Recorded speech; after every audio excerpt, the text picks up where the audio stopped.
46,000 tons of steel, a budget equivalent to over 200 million today, and a design famously dubbed unsinkable.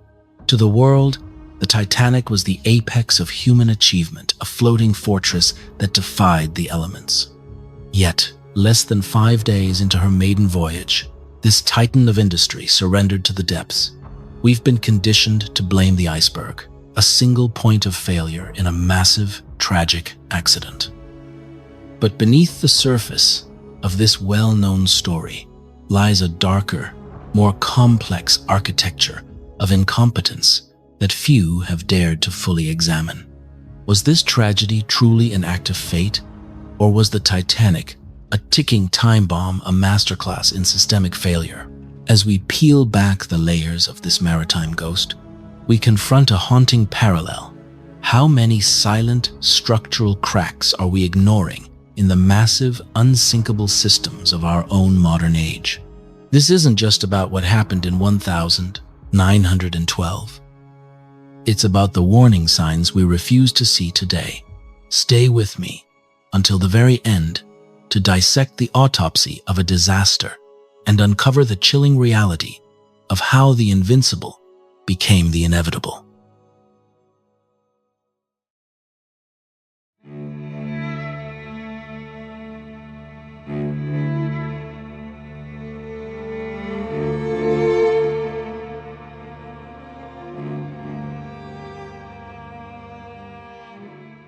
In the early 1900s, the RMS Titanic emerged from the smoke-choked shipyards of Harland and Wolff in Belfast as the physical embodiment of the industrial age's unbridled hubris. Commissioned by J. Bruce Ismay of the White Star Line to compete with the sheer speed of the Cunard Line, the construction was a logistical marvel, consuming nearly 46,000 tons of steel and requiring the back-breaking labor of thousands of workers. Yet, beneath the grandiosity of the hull, the ship was a paradox, a masterpiece of modern engineering compromised by archaic practices, conflicting priorities, and a fundamental misunderstanding of the physics of disaster. The process began with the laying of the keel in 1909, a monumental undertaking that saw the ship emerge from the slipway as a steel skeleton that seemed destined to conquer the Atlantic. The integrity of the Titanic relied on a staggering 3 million rivets, the literal bolts of the era that fused massive steel plates together to form her skin. However, the shipyard at Belfast was overwhelmed by the sheer scale of the White Star Line's ambition, which demanded that the Titanic be completed at a breakneck pace to satisfy investors. To accelerate production, the yard utilized different grades of rivets, while the main midship sections were fastened with high-quality, power-pressed steel rivets. The bow and stern sections, where the ship's plating curved significantly, were fitted with best iron rivets. These were hand-hammered by human labor in a process that often introduced higher concentrations of slag, a glassy residue that, while malleable at room temperature, becomes dangerously brittle under extreme cold. As the Titanic steamed into the sub-zero temperatures of the North Atlantic on that fateful April night, these iron rivets became significantly less ductile. When she sideswiped the Iceberg at 11:40 p.m. on April 14, the impact was not a singular, shattering blow. It was a violent, grinding, shearing force that traveled across hundreds of feet of the hull. Because the iron rivets in the bow were inherently brittle, they did not absorb the energy or hold the plates flush against the frames. Instead, they snapped in rapid, deafening succession under the pressure, causing the steel plates to buckle and pop open like a zipper. This allowed the icy ocean to breach the hull at several locations simultaneously. Had the rivets been of a uniform, higher-grade steel throughout, the plates might have dented inward rather than tearing open, potentially allowing the ship to remain afloat long enough for rescue. This metallurgical flaw was the primary failure that transformed a localized collision into a fatal, unstoppable wound that bled the ship of her buoyancy.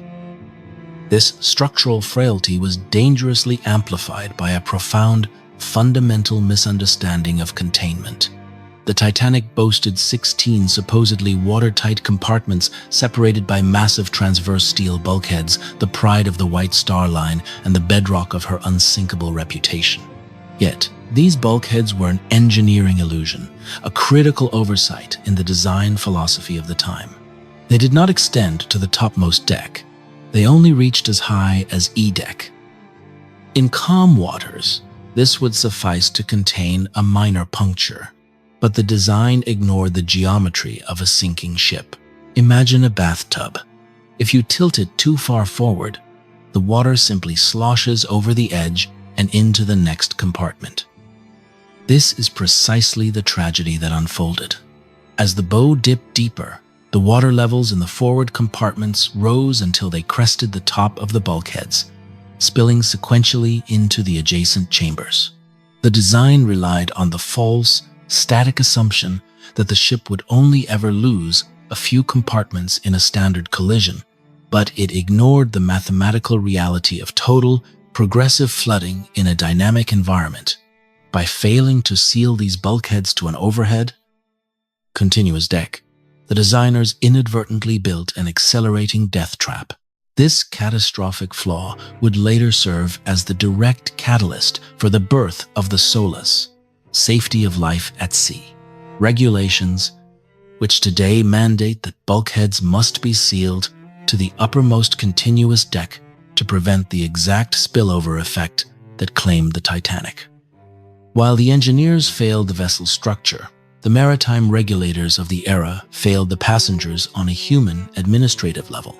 The British Board of Trade's safety regulations were archaic relics, frozen in the year 1894, a time when the largest ships were a mere fraction of the Titanic's size.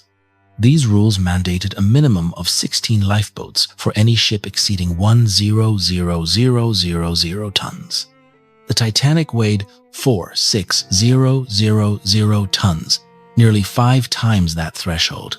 Technically, she exceeded the legal safety requirement by carrying 20 lifeboats in total. However, the Board of Trade never updated their requirements to account for the ballooning size of modern liners, demonstrating a systemic lethargy that prioritized bureaucratic compliance over actual safety.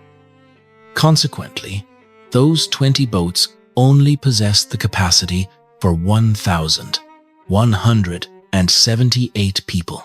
On that fatal night, there were over 2,200 souls aboard. The logic of the era was hauntingly chilling. The ship itself was considered the lifeboat. The maritime culture of 1912 prioritized luxury, expansive deck space and the aesthetic of the promenade over the grim, unglamorous necessity of survival equipment. Lifeboats were viewed as unsightly clutter that obstructed the view of wealthy passengers and interfered with the ship's opulent silhouette. This wasn't merely an oversight. It was a systemic failure of a culture that had grown too confident in its dominance over the sea. The true tragedy of the Titanic wasn't simply that she didn't have enough boats. It was that she was conceptualized by men who possessed such profound arrogance that they built a ship they believed would never need to be abandoned. They were so blinded by their own technological success that they forgot that nature, in its indifferent sub-zero vastness, does not respect the pride of engineers. The sinking was not a freak event.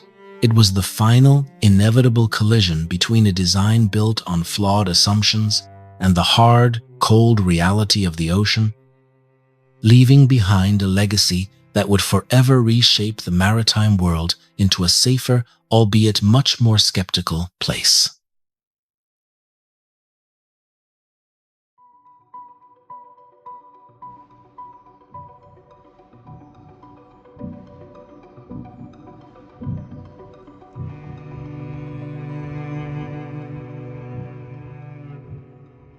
In the rigid, high-stakes world of the early 20th century maritime elite, the Titanic's doom was sealed by a lethal mix of commercial pressure, professional vanity, and a catastrophic breakdown in human communication.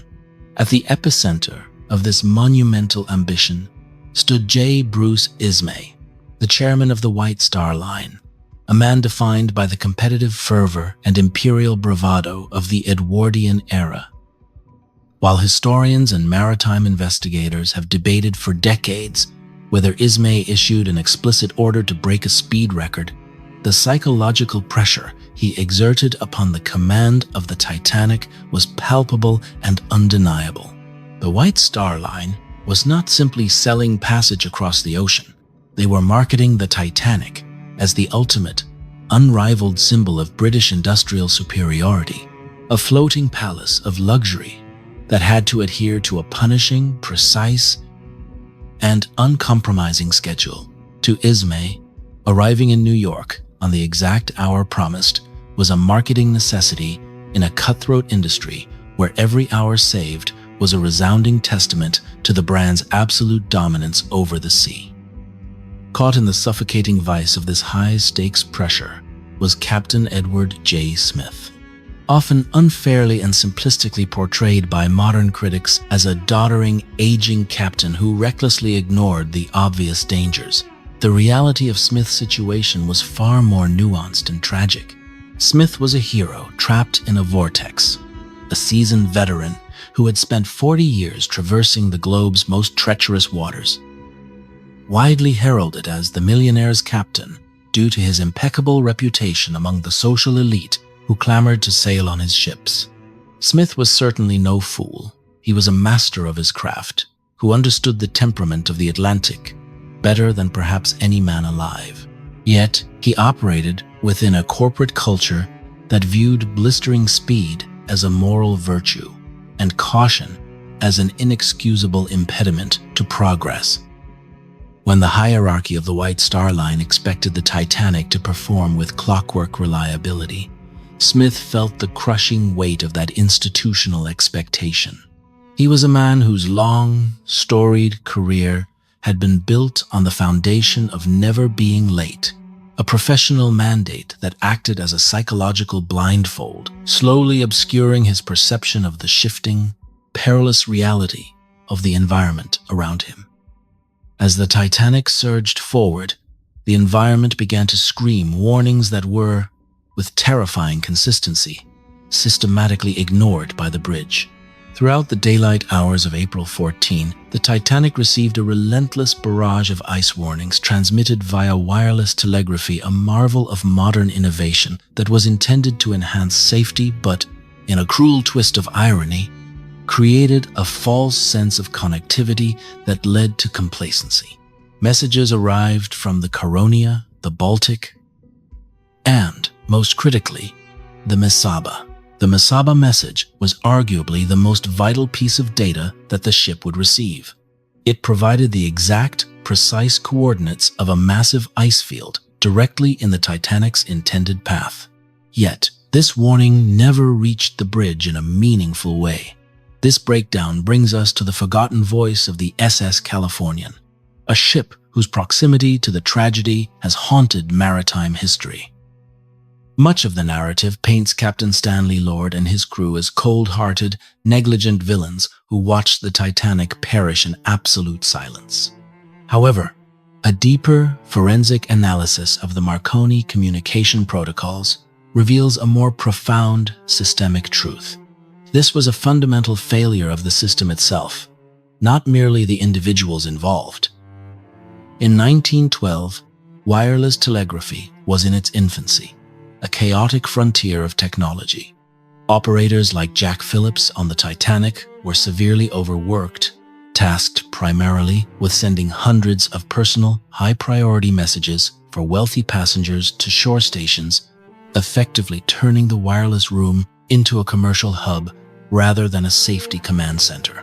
When the Californian attempted to pass along a final urgent ice warning, the Titanic's operator, exhausted and prioritized by the commercial backlog, snapped back with a dismissive, "Shut up, I am busy." The system was structurally designed to favor commercial traffic over critical safety alerts, creating a culture where warnings were treated as interruptions rather than vital intelligence. This was a world of isolation within connectivity. The Titanic possessed the most advanced wireless technology on the planet, yet that technology failed to act as a lifeline.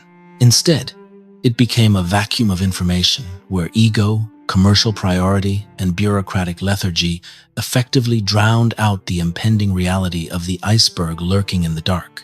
Captain Smith, pressured by the ironclad mandate of the schedule and an internal, deep-seated confidence that his ship was the safest structure ever built by human hands, continued to steam at near maximum speed directly into a zone of known lethal danger. He was a prisoner of the same systemic hubris that allowed the ship to be launched with only 20 lifeboats.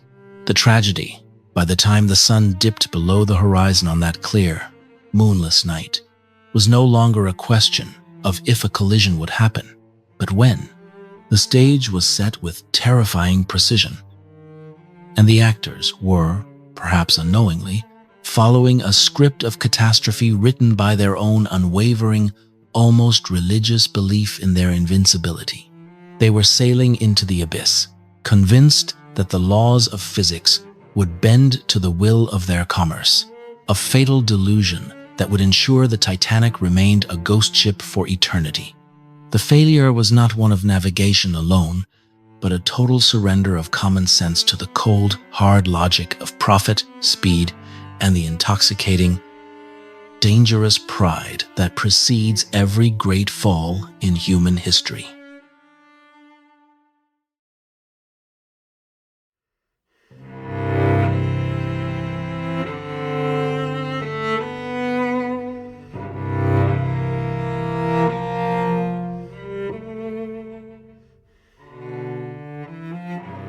On the night of the 14th of April, 1912, the RMS Titanic entered a set of lethal natural conditions that seemed almost orchestrated. The sea that night was an absolute unnatural calm, a dead sea that acted like a vast obsidian mirror, reflecting the starlit sky so flawlessly that the horizon line effectively vanished into a seamless void. For the veteran lookouts in the Crow's Nest, Frederick Fleet and Reginald Lee, this was a waking nightmare. Without the telltale white feathering of foam, the breaking waves that usually splash against the base of an iceberg, providing a visual cue to sailors, there was no immediate indicator of the massive, looming danger lurking in their path. They were effectively peering into an infinite abyss, devoid of depth perception. However, the tragedy was further obscured and complicated by a rare, deceptive meteorological phenomenon known as superior mirage or cold water refraction. Detailed forensic analysis of the atmospheric conditions recorded that night suggests that a sharp temperature inversion occurred, where cold air rested directly atop the freezing surface of the water, bending light rays in a way that created a false horizon. This optical anomaly effectively camouflaged the iceberg, lifting its base above the true horizon and creating a refractive haze that rendered the towering mass as a low-lying, dark shape, a shape so muted that it was frequently mistaken for a calm, dark patch of open water by even the most experienced eyes. When the iceberg finally materialized out of the consuming darkness at approximately 11:39 p.m., it was the final, devastating result of a physical, optical trap that had been laid by the atmosphere itself. A trap into which the Titanic had been steaming at near maximum velocity for hours. At 11:40 p.m., the bell rang 3 times, the piercing, mournful siren call of impending catastrophe. First Officer William Murdoch, standing in the cold silence of the bridge, was suddenly confronted with an impossible split-second decision that would seal the fate of over 1,500 people. In his defense, he acted with the standard, ingrained maritime protocol of the era. He ordered hard a starboard to turn the ship to port, while simultaneously signaling for full astern. This reaction, while logically sound in an open ocean, was a fatal, irreversible error for a ship of the Titanic's immense inertia. By putting the massive triple-screw engines into reverse, Murdoch significantly reduced the flow of water rushing over the rudder, effectively robbing the ship of the very maneuverability she needed to pivot away from the iceberg when it mattered most.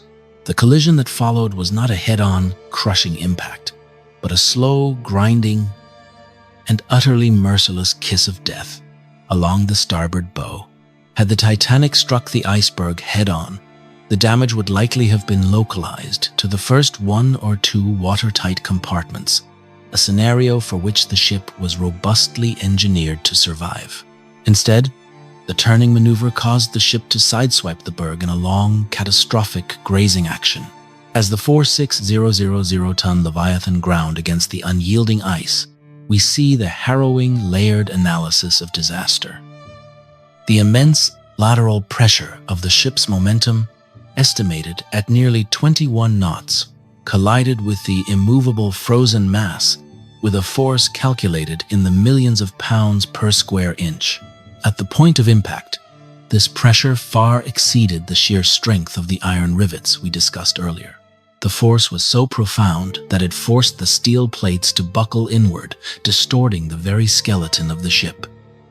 Below deck, Thomas Andrews, the chief naval architect who had designed the vessel, arrived on the bridge within minutes, and after a brief inspection, delivered the chilling reality.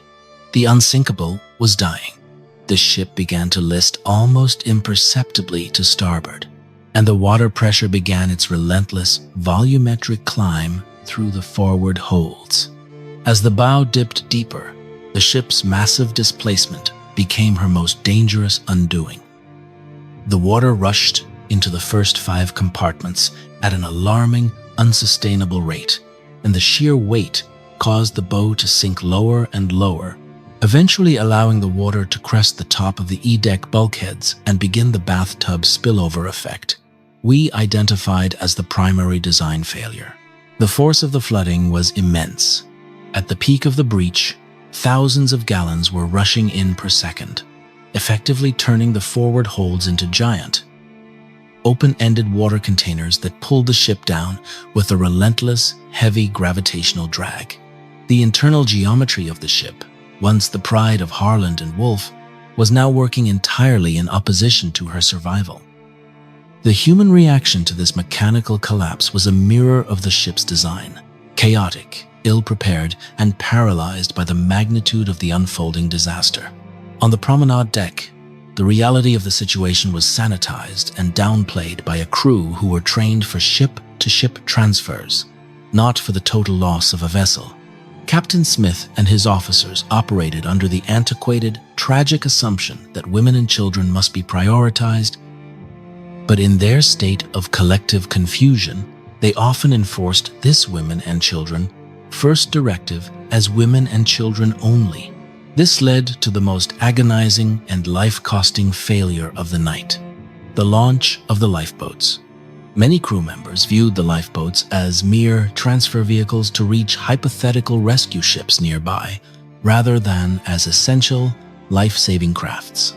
As a result, the boats were launched in a state of horrific partial emptiness.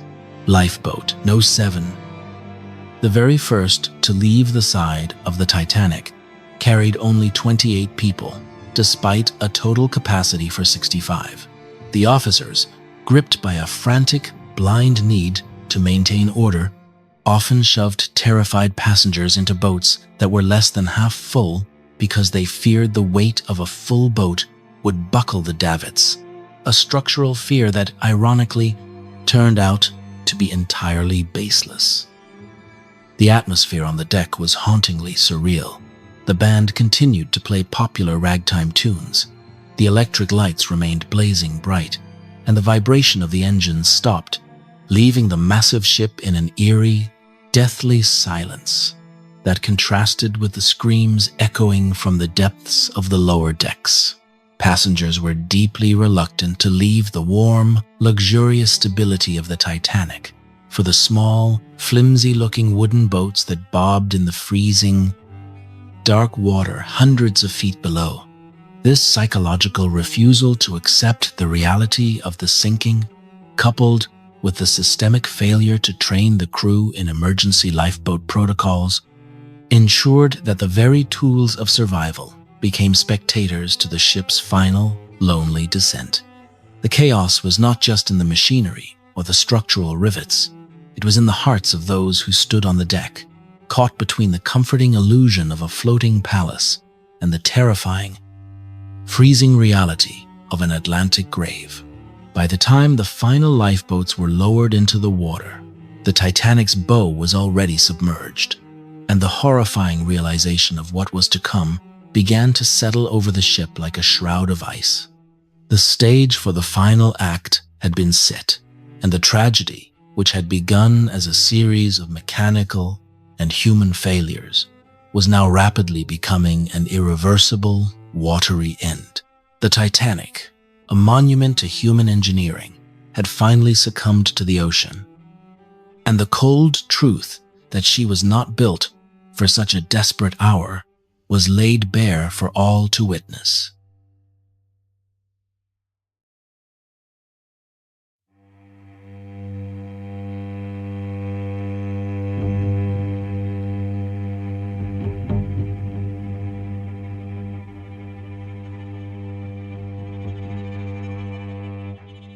The sinking of the RMS Titanic did not conclude when the last of her massive stern slipped beneath the freezing, obsidian surface of the Atlantic at 2:20 a.m. on the 15th of April 1912.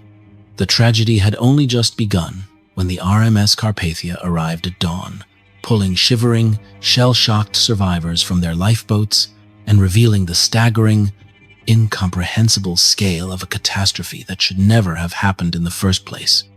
The aftermath of the disaster served as a brutal, high-stakes, and unforgiving audit of the entire maritime industry.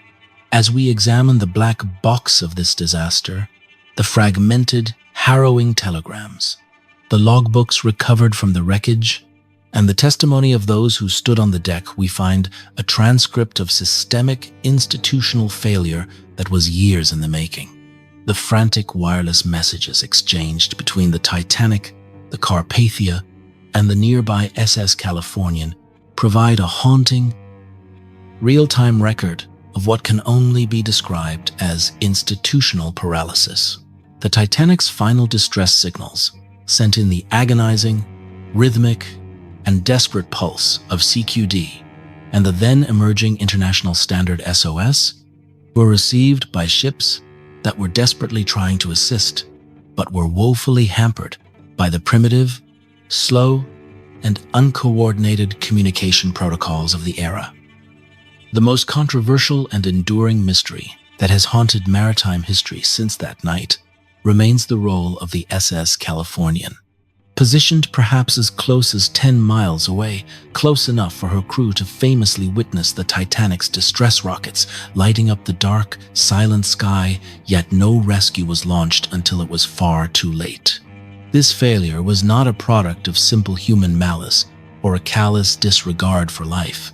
It was a harrowing textbook failure of communication protocols. The Californian's wireless operator had already gone to bed, following standard but flawed procedures, leaving the ship essentially deaf to the world, while the Titanic screamed for help into the uncaring void.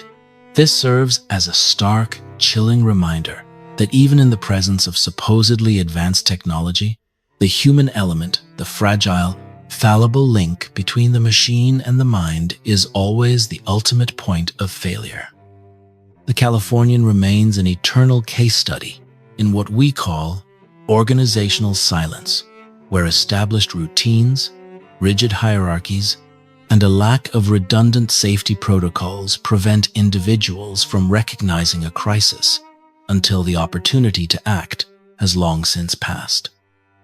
When we zoom out from the Titanic and look at maritime and industrial history through a wider, more analytical lens, we quickly realize that the Titanic is far from a unique anomaly.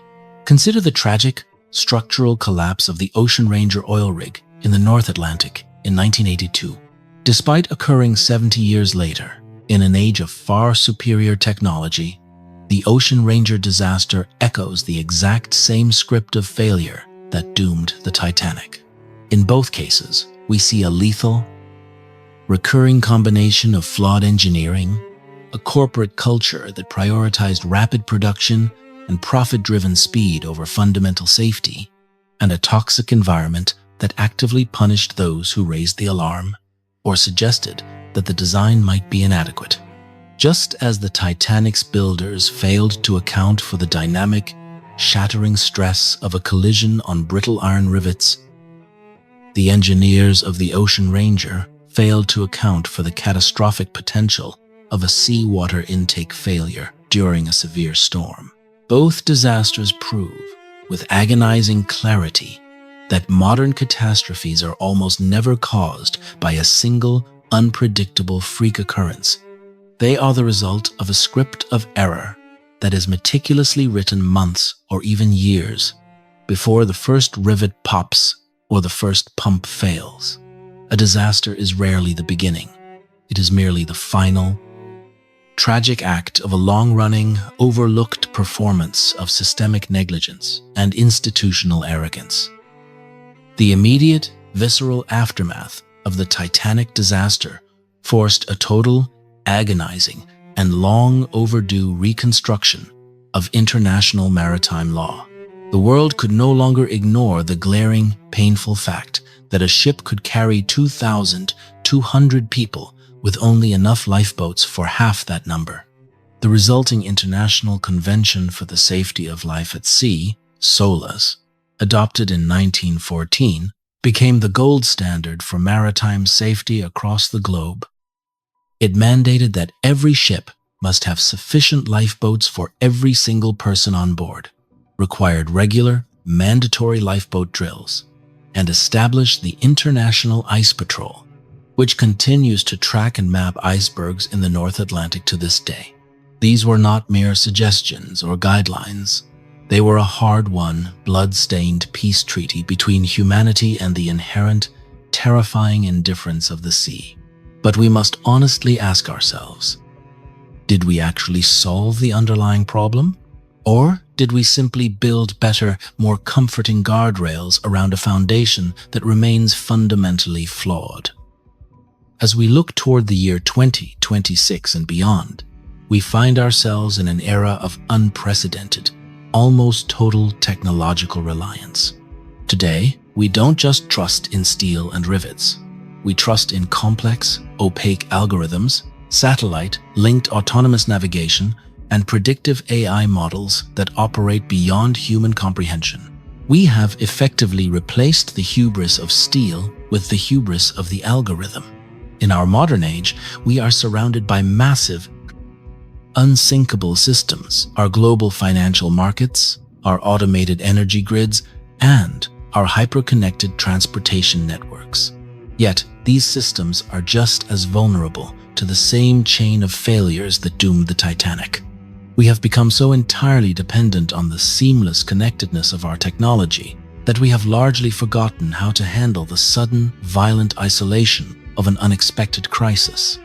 When we rely entirely on automated systems to predict the weather, route our ships, and manage our risks, we risk creating a new, pervasive form of complacency. We are, in effect, back in 1912, staring into an abyss, convinced that our digital instruments have made the ocean or the market or the energy grid completely transparent and manageable. But the ocean, and the complex nature of our global systems, remains entirely indifferent to our pride. Are we repeating the same mistakes when we assume that our algorithms are infallible, or that our safety protocols are sufficient because they meet the minimum legal standards? We are walking the same path as J. Bruce Ismay. We are prioritizing short-term efficiency over long-term redundancy, and vanity over survival. The story of the Titanic is not a closed chapter of history. It is a recurring, evergreen diagnostic of human nature. The ship was not destroyed by a single iceberg. It was destroyed by a civilization that believed it had mastered the elements so thoroughly that it no longer needed to prepare for the possibility of failure. As we move forward into a future defined by exponential technological complexity, the question is not whether our systems will fail, because every system eventually experiences stress. The question is whether we are capable of acknowledging our own fallibility before the ship starts to list. We are all passengers on massive, complex vessels, and the chain of errors is likely already being forged in the boardrooms and design offices of our own time. Will we be the generation that learns from the cold, hard lessons of the Titanic? Or are we destined to sail into our own icebergs, fully convinced that we are the masters of our fate until the water begins to rise? The Titanic stands as an eternal monument to the reality that in the face of nature and complexity, there is no substitute for humility. The unsinkable was not a ship, it was a mindset. And it is the most dangerous mindset of all. Stay vigilant, because the iceberg is rarely what you see on the surface. It is the flaw you refuse to acknowledge until it is too late.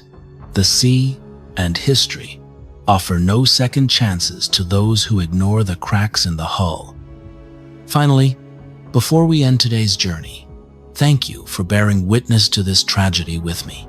If this deep dive resonated with you, please consider liking, sharing, and subscribing to join our crew for future investigations. Do you have a personal reflection or a story about this maritime disaster? Please share it in the comments below. We remember the 1,517 souls lost in the icy Atlantic on the 15th of April, 1912. Their lives are the silent cost of our arrogance. May we never forget the weight of these lessons. Thank you for watching, and I look forward to seeing you in our next exploration.